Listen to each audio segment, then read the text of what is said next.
The British government of Prime Minister Rishi Sunak is under pressure in the judicial scandal involving wrongly convicted post office managers.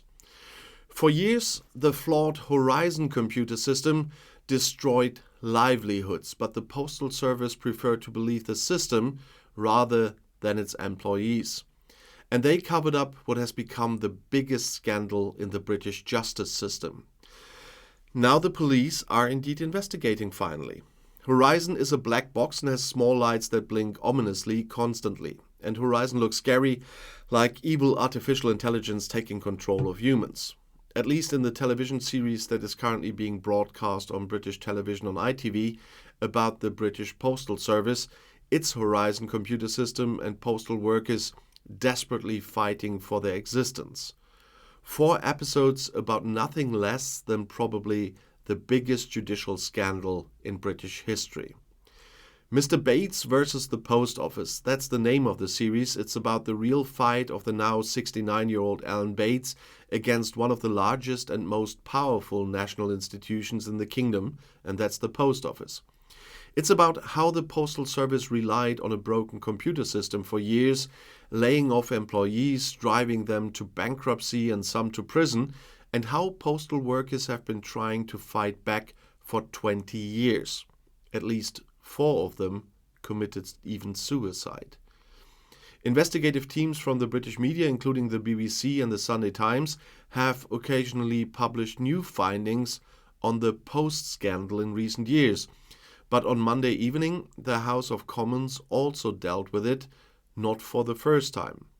But it is only the television series that is bringing the issue to national attention. The story begins with a software job in 1996. And in 1996, when the Tory government of John Major awarded the Japanese company Fujitsu the contract to build the Horizon computer system for the Postal Service. The post office in the United Kingdom is state-run, with individual post offices run by independent sub-postmasters. Their contract with the post office stipulates that they are responsible for the correct execution and billing of postal transactions, and Horizon is intended to automate the process. In 1999, Tony Blair's Labour government approved the new Fujitsu software, thereby securing the largest government contract outside the Ministry of Defence. In 1998, Alan Bates bought a post office in Cragidon in North Wales, investing the equivalent of around €75,000. And 5 years later, post office auditors forced him to close the shop. Horizon discovered that his accounting records had a deficit of €1,200. And Bates refuses to sign the documents automatically generated by the system that show the difference between debits and credits, and this ultimately saves him from prosecution. But others signed the document in fear of having to close their shop. Many of them asked the post office for help, but the post office relies so much on Horizon's infallibility that more and more post offices are being closed and sub-postmasters are being sued. According to Horizon, the amounts they owe to the Postal Service are sometimes in the high 5-figure range. In Wales, Alan Bates searches for similar cases, eventually finding hundreds across the kingdom. With the support of Tory MP James Arbuthnot, Bates and the others begin to take action against the post office. But the post office is obfuscating, delaying and sticking with Fujitsu and Horizon. The responsible ministers in Parliament, including the current leader of the Liberal Democrats, Ed Davey, are more likely to believe the Post than Bates and his ex-colleagues.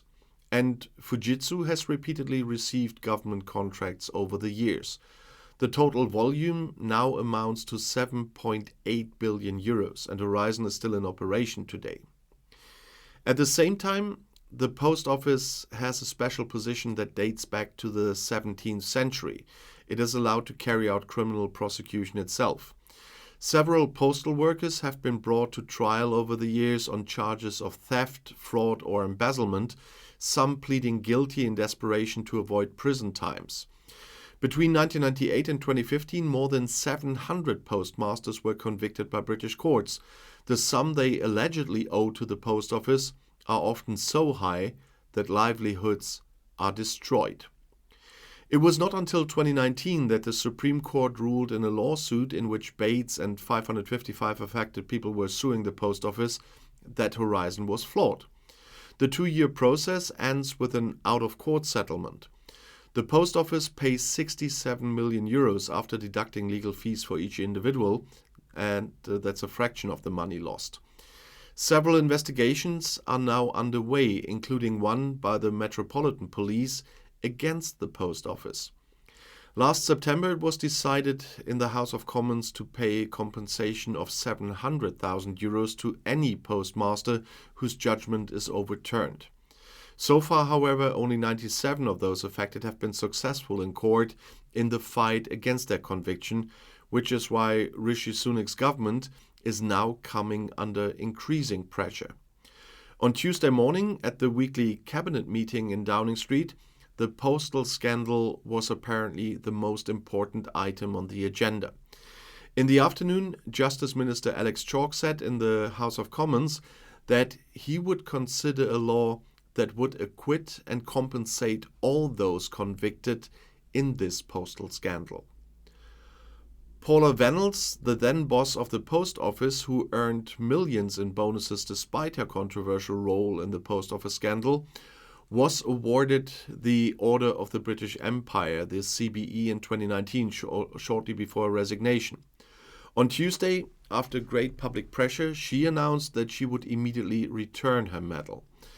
State Secretary Kevin Hollinrake assured Parliament in London that convictions should be overturned and compensation initiated. The so-called Horizon scandal involves hundreds of former self-employed branch managers of the state-owned company Post Office who were accused of enriching themselves because of faulty software. And more than 700 people were probably wrongly convicted between 1999 and 2015, and some even went to prison. And as I said, as it later turned out, errors in Fujitsu's Horizon IT system were responsible for the inconsistencies in the billing. And it is not a big thing that only 97 judgments have been overturned. And Alex Chalk is pushing for retrials to be accelerated, and Labour Minister Mel Stride told this to Sky News on Tuesday. But as I already said, the former head of Britain's state-owned post office said on Tuesday she will hand back her royal honour in response to mounting fury over the miscarriage of justice that saw these hundreds of postmasters wrongfully accused of theft because of this really faulty computer system. And the British government is now finally considering whether to offer mass amnesty to the more of 700 branch ministers convicted of theft or fraud in those times, because post office computers have indeed wrongly showed that money was missing from their shops. It never was. The real culprit here was the defective accounting system called Horizon, supplied by the Japanese technology firm Fujitsu. And it is really interesting that Paula Vennel said she would relinquish the title of Commander of the Order of the British Empire that she received in 2018, but there was an online petition calling for her to be stripped of the honor, and that has already garnered more than 1.2 million supporters. I have listened and I confirm that I returned my CBE with immediate effect, said Vennels, who led the post office between 2012 and 2019. I'm truly sorry for the devastation caused to the sub-postmasters and their families whose lives were torn apart by being wrongly accused and wrongly prosecuted as a result of the Horizon system, she said. And she said that she continues to support and focus on cooperating with a public inquiry into the scandal that has been underway since 2022. Technically, Vennels retains the CBE title until it's revoked by the Honours for Feature Committee. That's a move Prime Minister Rishi Sunak has said he would support. The post office maintained for years that data from Horizon was reliable and accused those branch managers of dishonesty. Many were financially ruined after being forced to pay those large sums to the company, and some were sent to prison, and several even killed themselves. And so that is the really deeply sad part of this news. And when on TV there's sometimes always these warnings about certain topics that are coming up in series. But seriously, it's a serious topic, and so I understand that this is brought up on TV as well. And I even have to say that if anybody is watching and being in a bad condition and ever even only considering to commit suicide for whatever reason, please do speak to somebody. There is enough help out there. If you don't think you can talk to friends or family, there are enough places out there that can help. And it starts with listening, and that is probably the most important, and then starting to look for a way out. But the listening part is the most important, and so you need to talk to somebody. And I know it's just a guy on screen here saying this, but there is always a better way. And with this, I hope that if anybody will ever come into a situation like this, they will remember my words here.